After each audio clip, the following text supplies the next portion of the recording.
Welcome to the Blue Collar Tennis RVA podcast, dedicated to amateur tennis players and RVA who are looking to improve their game, find community, and nerd out on all things tennis. Produced and recorded by Richmond Podcast Studio. Hey everybody, TJ here. Welcome back to Blue Collar Tennis RVA. Again, we're dedicated to the idea of promoting the tennis community in the Richmond, Virginia area. And we do that by talking to folks that are involved within that community. And that sometimes entails people that not only play tennis, but also have a different career, actually have a career outside of tennis that is very interesting as well. So I want to thank the folks at FilmSpire for setting up everything today and hosting us. And then I want to introduce you to Alice Ulrichs. Hi, Alice. Hey, Tom. How are you? I'm good, thanks. Good, great. So Alice is not only an avid tennis player and involved in the tennis community in Richmond, but she's also a veterinarian at the Richmond Animal Care and Control facility in Richmond. So what we're going to do is talk some tennis first, and then we'll get into that probably more interesting topic of the Richmond rack, as you call it, and some of the animals that are actually up for adoption. And Alice has a show that I think is happening this Sunday, so she'll get into that in more detail here shortly. So Alice, thanks again for coming today. I appreciate it. I wanted to find out, are you originally from Richmond? Or are you a Richmond native? Or what's your origin story, I guess? I hail from New Jersey, Ridgewood, New Jersey. Third of four kids. My dad grew up in Hackensack, and my mom was from Natchez, Mississippi. Holy so cow. I was one of the few kids in Ridgewood probably eating grits on a regular basis. How long did it take you to cook your grits? I You remember that from my cousin yes, Vinny? Yes. Yeah. Oh, you do instant? I do instant. Do you? I don't love grits, so Okay. oops, sorry, Mom. That's hilarious. Yeah, so grew up in New Jersey, went to high school in Massachusetts to boarding school, and then University of Michigan for college, go Blue. Wow. And then I graduated with an economics degree from Michigan and actually landed on Wall Street. Holy cow. So worked for J.P. Morgan, which was Morgan Guarantee at the time.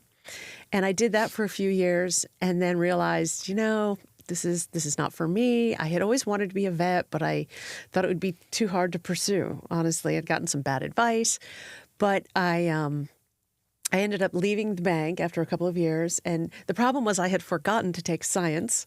So I was living on the Upper West Side near.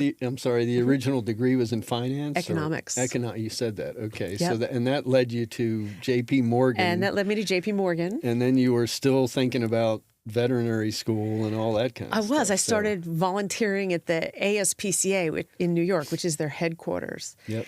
And realized right away I had to make a change. And That's amazing. Yeah, so sorry, Mom and Dad, I went back to undergrad for 2 years to take sciences. And at the time, I was taking science classes. Up in the Northeast still? I was in New York City still. Okay. And so I did the 2 more years of undergrad at Columbia. Wow. And at the same time, I worked at an animal hospital in New York, which was the coolest place I had ever seen. It's called Animal Medical Center, and it's 8 stories. The top story is for oncology. They did radiation in the basement. It probably had about 100 vets. And so I went from being an officer at J.P. Morgan to cleaning cages at the Animal Medical Center. My family thought I had lost my mind. That is insane. Yeah, but I had to start at the bottom, you Literally start at the and beginning. Figuratively. Literally Yes. and figuratively. So, so for 2 years, I did kind of all the jobs there that you could do that were not veterinarian.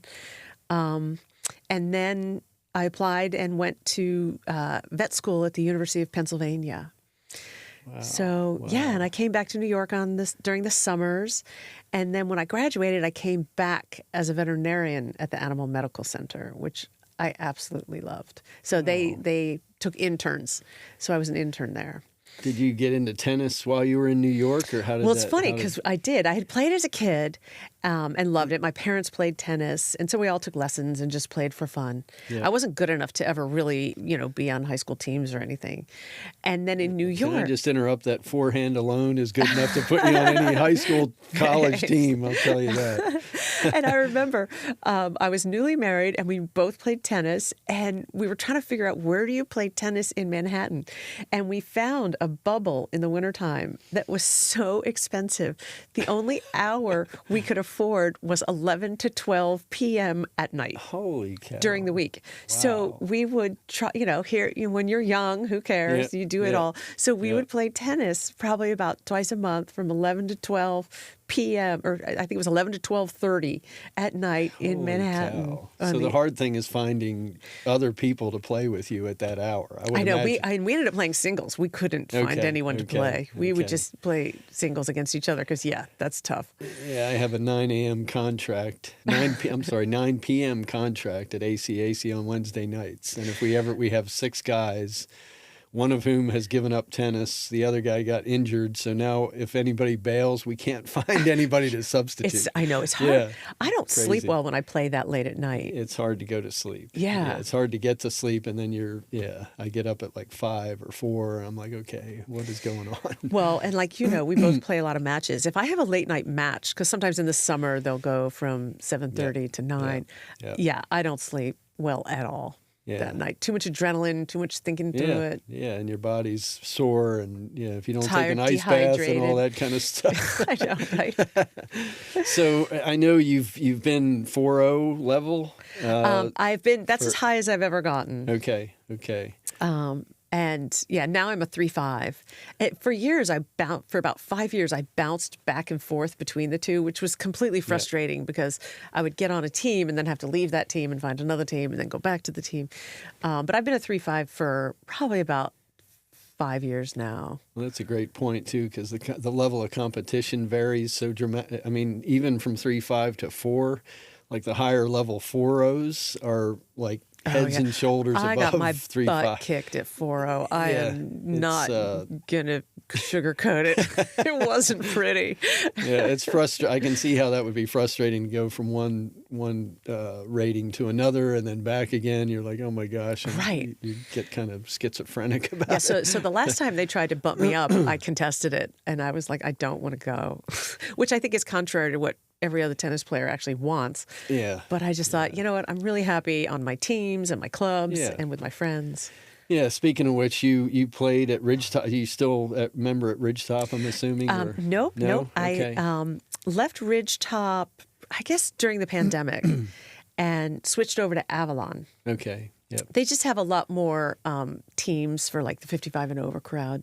Yeah. And a lot more people that want to organize teams. Ridgetop is a great club, and I loved it when my kids were little and swim team.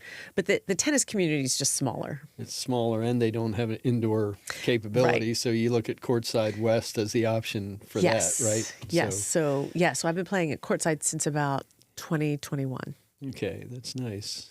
So you know guys like Brad Williamson with the very well. the Bourbon Man. He calls himself the Propane Man. I call him the Bourbon Man. Oh yeah, he'll dip into bourbon about second set.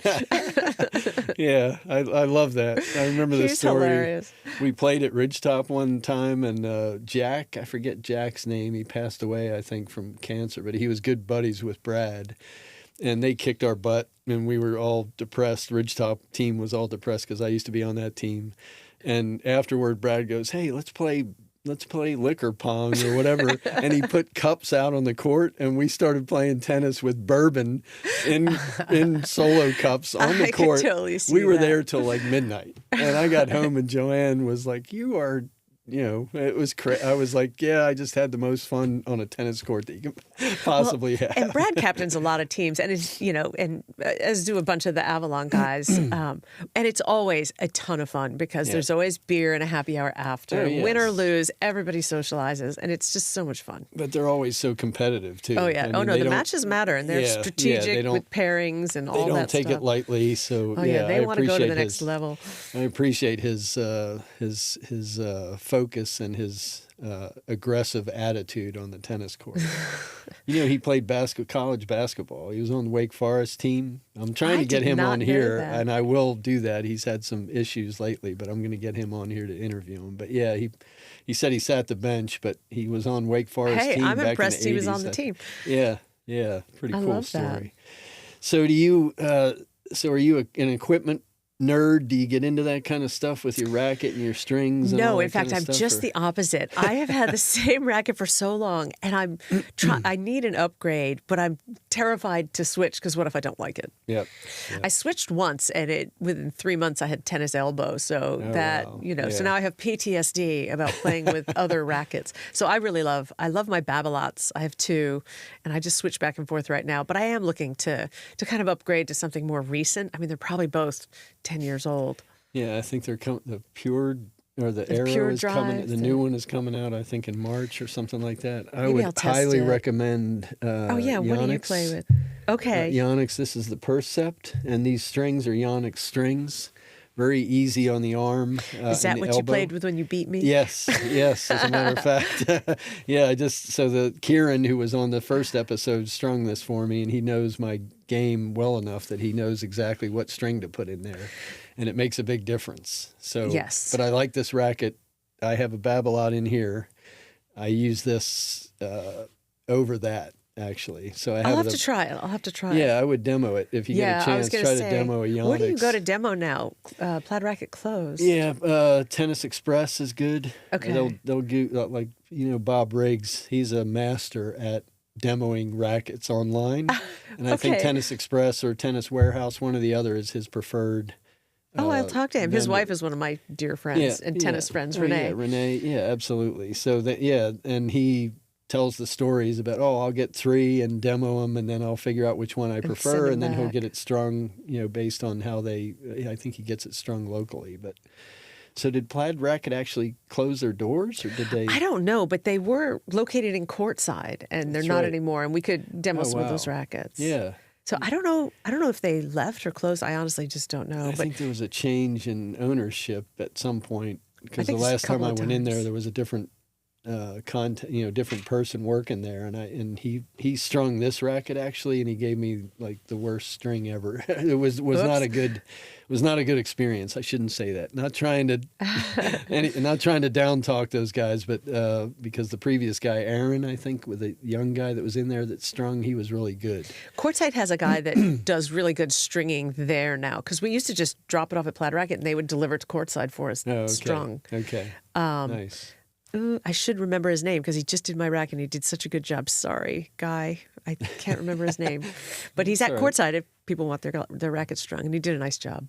Yeah. It's personal preference. I think when you find somebody that you're comfortable with, it makes sense to keep trying to go back to them. But yeah, that's interesting. I'll have to check into Courtside West and that Plaid Racket. I didn't know there might be some issues. Yeah, there. like I said, I was saying something about demoing some rackets, and they were like, "Well, not from Plaid Racket," and I was like, "Oh, shoot." Yeah, that Okay. makes it frustrating. Anything else as far as tennis? I mean, you play for exercise, you play for the camaraderie, you play for... Well, and I actually play for health because, Yep. I started playing just for fun, social stuff. And then, I've talked to your wife, Joanne, about this, but in 2020, I got breast cancer. Yes. And, during the pandemic, that was a real drag. But anyway, I ended up having a mastectomy, and about 3 months later, I was checking in with my plastic surgeon, and he's like, how you doing? How you feeling? And I'm like, I feel great. And I said, when can I play tennis again? Like, I really miss this. Tennis was one of the few sports we could play in the pandemic. Yep. And he said, I'll never forget it. He goes, tennis? You want to play tennis? He goes, oh my gosh, that is the best possible thing you can do. He said that will do more for you than physical therapy. He goes, go get on the tennis court, play all the tennis you can play. That's so awesome. that's when I joined. So that completely justified, doctor's orders. I joined Courtside so I could play That's right. indoors. Yeah, that's And I awesome. started playing like 3-4 days a week. And he was right. I, got back to good health very quickly. Plus, I got to see my friends, play indoors, get through the pandemic. Yeah. So tennis has been very good to me. Yeah, the socialization, I think, is at least 60% of it. Yes, that playing exactly. is one thing, and being competitive in leagues and stuff like that is valuable. Especially for me, I used to play a lot of intramural sports in college and stuff like that, so I've always appreciated that. But I find the social aspect of it is way better, way more important. Huge. And tennis friends, I tell people it's kind of like your hairdresser. They know all your secrets. You show up on the courts and you're like, oh, this is what's going on, and everybody's with you on it. And then you might not see them for a couple of weeks and you get back together. How are you? How you doing? They check back in. It's like a whole separate friend group that knows you. Yeah, that's great. That's a good way to describe it. Nice. Do you have, as you said, you're not striving to get to the next level, so you're comfortable at 3.5. You're probably yes, comfortable at 3.5, and I think I played on 6 USTA teams last year, which I loved. But I might cut back a little bit this year. Just I'm doing a little bit more traveling and have a little bit less time. And, I want to be able to show up for the team. Yeah, nice. But I'll definitely probably be on at least 3 or 4. I'll see you on the courts for sure. Yeah, we'll run into each other again. Yep. So if you don't mind, I'd like to switch gears. So sure. I'm really interested in your career. And your career actually sounds a lot more interesting than I even originally thought it was. Okay, so we'll go back. Yeah, based on Wall Street and then getting into veterinary. I mean... So the actual formal veterinary school was in New York also? Or in Philadelphia. University of Pennsylvania. Yep, University of Pennsylvania. Okay. So 4 years of vet school. So I did 4 years of undergrad, worked for 4 years, and then had to do 2 years of more of undergrad. Again, thanks, Mom and Dad. And then I can't imagine if my kids did that to me now. And then 4 years of vet school. So I was pretty much the financial vacuum of the family. That's crazy. Wow. Yeah, right. And then that's all over the period of that was how between many years? 18 and 30. Wow. So I graduated vet school at 30, and then went on to do my internship back in New York at the hospital that I loved so much. And then I was newly married, and we decided, we wanted to start a family because now I'm 31, and we didn't really want to do that in Manhattan. Too hard, too expensive. So we bounced around the East Coast a bit and then landed in Richmond with a 10-day-old.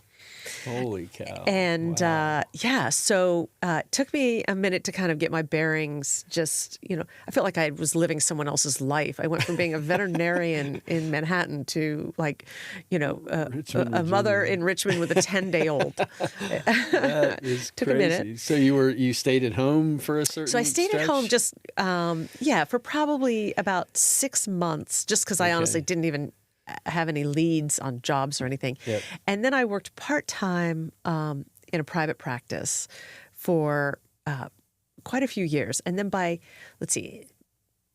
around 2006, I had 3 kids under 5.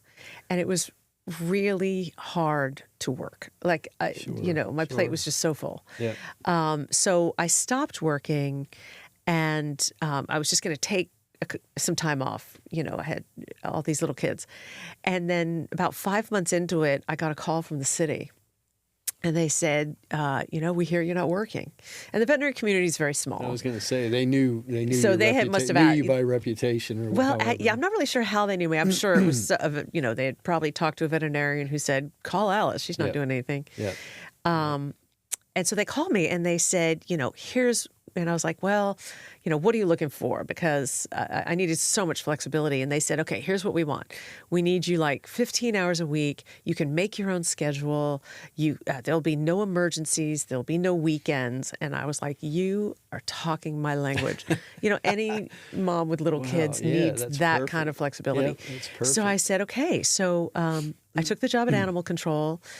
And, I had gone from, a really lovely practice in the West End with lovely people and well cared for animals to Animal Control. And on my first day, I examined 15 fighting dogs. Holy smokes. And I ended up testifying in a 3-day jury trial for those to get a conviction. I was like, what world have I entered? Now, what did you step into? Holy smokes. So, but and you mentioned this previously, to that point, you not only are a veterinarian trying to care for these animals, but you're also responsible for appearing in court when you have the evidence that somebody's been fighting dogs or whatever animal they may be fighting. Yeah, so what I do for animal control basically is I take care of all the animals in the shelter, and there's room for 300. And I also do the court cases for them. There's 11 animal control officers who are out there, serving search warrants, and I would say the main cases I work with them on, and they don't use me in every case. They usually use me for the felony cases. So I probably only testify about once a month. So that's felony dog fighting. Well, it's felony. Typically, it's dog fighting, animal cruelty, and animal hoarding. It's not for everyone, Tom. I'm not going to lie. Some of the stuff I see is absolutely devastating. But it's good to be on the right side of it and fighting for the animals. I will say that. But yeah, some of the stuff we see is pretty awful. I have a buddy that I play tennis with who actually had to buy a larger property because of the number of cats and dogs that he has. So he literally, and I asked him, are you getting a kennel license or what are you going to do? I mean, literally, it's like 20 dogs and 30 cats. And I'm like, don't you need a license otherwise you're going to be liable for being mistreating them and or the hoarding or whatever you. It shocks me too. I will say the pandemic, the hoarders really blossomed, unfortunately. Just because people started acquiring pets because they were home. Yeah, and then when the pandemic was over, a lot of people couldn't keep their pets. They were going back to work. They were, what was going on. That's true. And somehow, I feel like we busted a bunch of hoarders after the pandemic. And the crazy thing about animal hoarders is they live amongst us. It is not, the worst one I've ever seen was in this really nice neighborhood.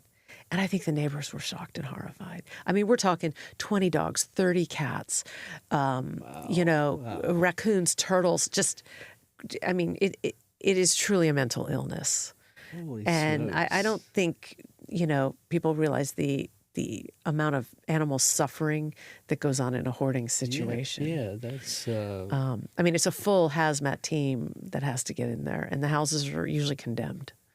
Holy cow. I know, right? This is happening in Richmond. People don't realize, but yeah. So anyway, so a question regarding that: when the authorities come in and they say, okay, this is a hoarding situation, immediately are the animals taken to rack? Right. So what they'll tell me is they'll be like, okay, we need you to be ready because sometimes they're going to get a search warrant. They have enough suspicion that something's happening.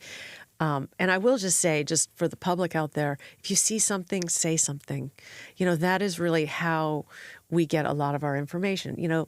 Ask for a welfare check on a situation if you just have a bad feeling about it. Give us the heads up that something might be going on and let us investigate it. But yeah, so they'll give me the heads up that they're going to serve a search warrant and that potentially I may be called. And so once they do that, then they let me know if if the situation is bad. So they need you on site? Do you actually go? No, I don't go on site. I go to the shelter and wait for them to bring the animals to me. Okay. And then I do. You can tell by physical. And they know when they get there. They'll give us the heads up, and they'll tell us, how many animals might be coming, so we can prepare for that too. Because we have to, get their cages set up and figure out what their medical needs are, which are usually pretty huge. Crazy. Yeah. So then I'll do, I call them cruelty exams, very detailed exams on the animals, document everything. We take a lot of pictures. So you've seen everything from dogs, cats, you said raccoons and turtles and we don't house a lot of those animals at the shelter. There've been So they would go where? So like a raccoon would be. Well, sadly, raccoons are rabies vector animals, That's and right, yeah. so it doesn't usually work out very well for the raccoons. Yeah, you don't want them. Yeah, it's mixing difficult with the other to find people that will take intermingling. raccoons. No, sure. But yeah, we sometimes we had, gosh, how many was it? Like 36 guinea pigs at one point cow. that we had. And yeah, I know, it's crazy. There's always, like, it is kind of going into work, there's always something different happening, which keeps it super interesting. This year, I will have been at Richmond Animal Care and Control for 20 years. Wow. So Good for you. there's been a huge, from the day I started, it has completely been transformed in a good way. And as you said, you were talking about it, adding what facility? Oh, yeah. and So additional- the city bought for us a building on Carey Street that is in the process of being renovated that will be our new adoption center. Oh, that's great. Which is really nice because right now people come to adopt the animals in the shelter, but we also have all the people involved in court cases coming there. So, you sort of intermingle communities of people that probably shouldn't be intermingled. Yeah. Family with kids looking for a kitten, and a dog fighter. That's that that's just not doesn't good. need to happen in the same lobby. I mean, we have armed security in our lobby because we deal with these court cases. Holy cow. Yeah, that's amazing. Yeah. I think you mentioned that on the way in. I was like, really? I know people don't just realize. incredible. But yeah, so now So the that facility is going to be in Carytown, you said? Yes, And it's on Carey How Street. big new building, or is it going to be? they it's not just a rented- new building, lease a but space? it's going to be completely renovated. Okay. And just a really nice adoption center. And so basically what will happen is we get a lot of strays, lost, animals that are, we don't know who the owners are. They'll come to the shelter and they'll get vetted. We vaccinate and deworm and deflea, make sure they're healthy. And then they have a holding period. So, if they don't have a microchip or a collar or anything, we will hold them for 6 days. And on the 6th day, they can go up for adoption. Okay. And they will then, and if they do have some form of ID, it's 10 days. And on the 11th day, they can go up for Okay. adoption. So Okay. it gives people a chance to find their lost pet. Yeah. And so what'll happen is, while they're with me at the shelter, like I said, we'll get them up and running, basically. Nurse them back to health. Nurse them back to for all health. intents- Yeah, exactly. And then they'll go over to Carey Street to the adoption center. And then that's where people will go to meet them and adopt them. So obviously, and not to talk about a negative perspective on this, but obviously the animals that aren't able to be Aren't adoptable. Yeah. Yeah, they- yeah, I mean, that's always hard on everybody, but we do euthanize at the shelter, Okay. and mainly for aggression. Yeah. Yeah. That's really, we can't adopt out aggressive Yeah, animals. that's hard to. So really, hard we to don't do rid it for them of that. space. I mean, Yeah, medical yeah. care, we get them all the medical care they need. But if we have an aggressive animal that's just too dangerous to adopt out, we make the hard decisions. So is that? And Rachel used to yell at me for this question, but I said, you see a lot of pit bulls. We do. We see a lot of pit bulls. And that's just because of the dog fighting, or that's just because No, of I think that's just the city's preferred dog right now. yeah. Like I said, I don't know if the dog fighters are hiding better or have sort of left the city because of the prosecutions we did. But we don't see, at least I haven't seen a lot of fighting dogs the past few years. Yeah, knock That on was wood. knock wood, right? Yeah. But we do see a lot. Yeah, we see lots of pit bulls. We call them urban terriers. And each one is treated as an individual. They all get behavior tested because, as people know, any dog can be aggressive. So who does the behavior Oh, testing? we, do you do that, or you have specialists? No, we that come in? have staff Caesar, that does that. Caesar, whatever his name is, Caesar the dog. We have our version whisperer. of we have staff that do the behavior tests. Okay. And that way too, it not only helps us identify which dogs are are dangerous and really shouldn't be adopted out, but it helps us know, okay, if this dog is overprotective of his food, he really shouldn't go to a house with toddlers. It helps us get to know the animals. Or this dog is big and scary looking, but absolutely lovely. We want people to know that, this would be a great family dog, despite, what he might look like to you. So that's really helpful for people who want to adopt. You had mentioned a Muttminster dog show. Is that something? I hadn't ever heard of that. Yes. So this will be the second Muttminster dog show that the City of Richmond has ever had.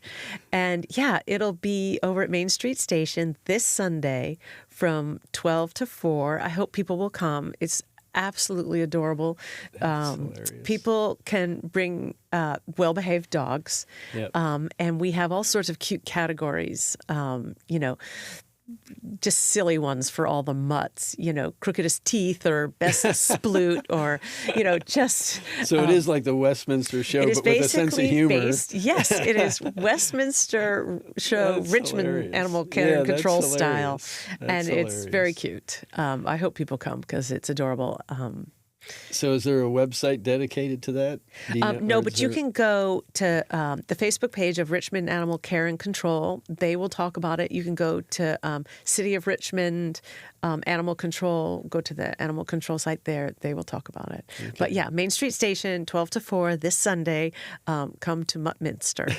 It's dogs and cats. Although don't bring your cat. The cats...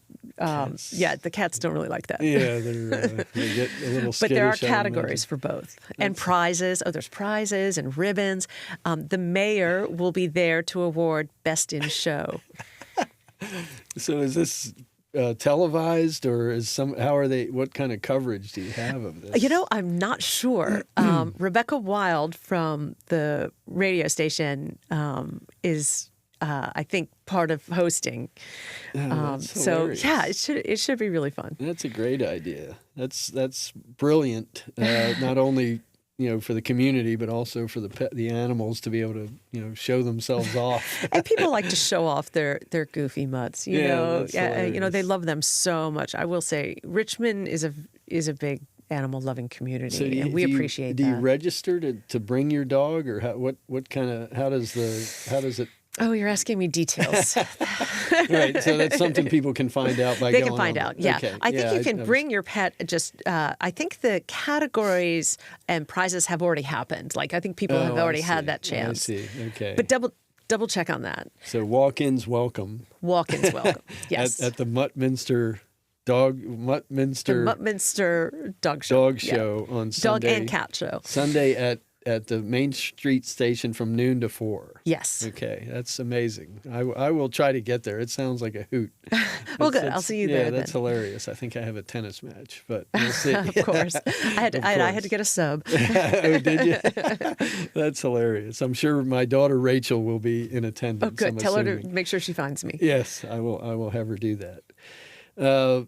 Yeah, so that's I think that's an amazing story, and it's one of those things where I can honestly say thank you for your service, because you're doing, not only the veterinary work, but also the court appearances and things like that relative to dog mistreatment and dog fighting, and It's hard to believe that goes on. There's a book here, and a movie and there's all kinds of stuff involved with that. In my opinion, that's amazing. I just think it's incredible that I didn't know all that in detail, and I think it's very impressive. So, thank you. Yeah, we appreciate your service in that regard, and everybody at RAC that puts in the time and the energy to take care of those animals. I think it's impressive. Very good. Thank you. Appreciate that. Anything else relative to tennis that you can think of that you might want to leave? Gosh, I just encourage everybody, play tennis. It's really fun. Just friendships just last forever.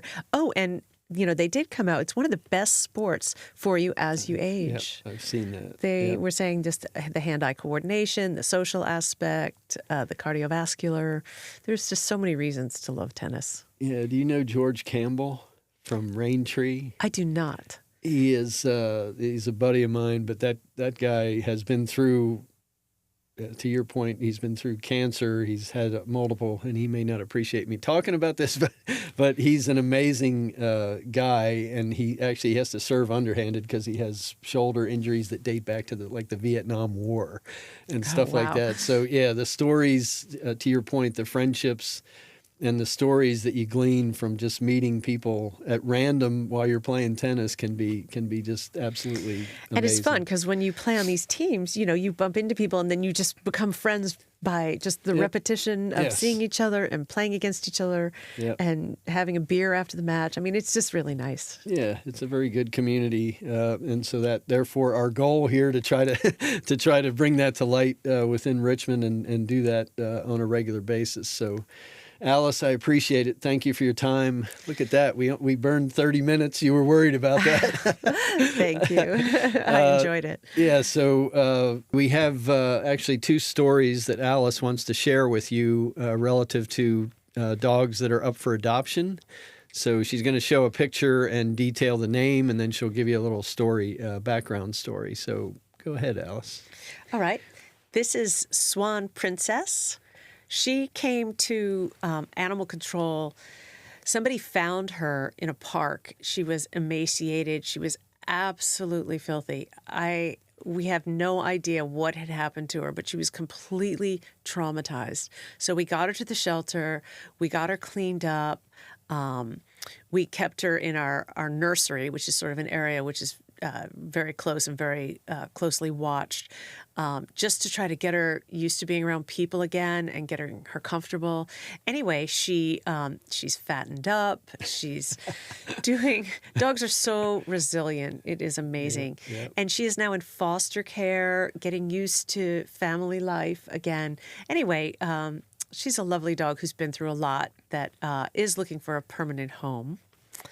And then another... I was going to say, to your point about adaptability, so our dog is 11 years old, has diabetes, and is basically blind. But she knows her way around the house, knows her way around the yard. She's very adaptable as far as being able to handle all of that, despite the, that... would you call it a handicap, I guess? I guess, yeah. I mean, the cataracts makes it hard for her to see. Yep. To your point, they are extremely adaptable. It's impressive. It is amazing, too. And these animals that have been through a lot, they will really love you. They will be devoted pets. They appreciate the care. They really do. All right, let me find... This is a puppy called Bartok, who came to us over the summer as a little stray, young, like 8 weeks old, and adopted out. And then just a couple weeks ago was picked up as a stray, and the previous owner has disappeared.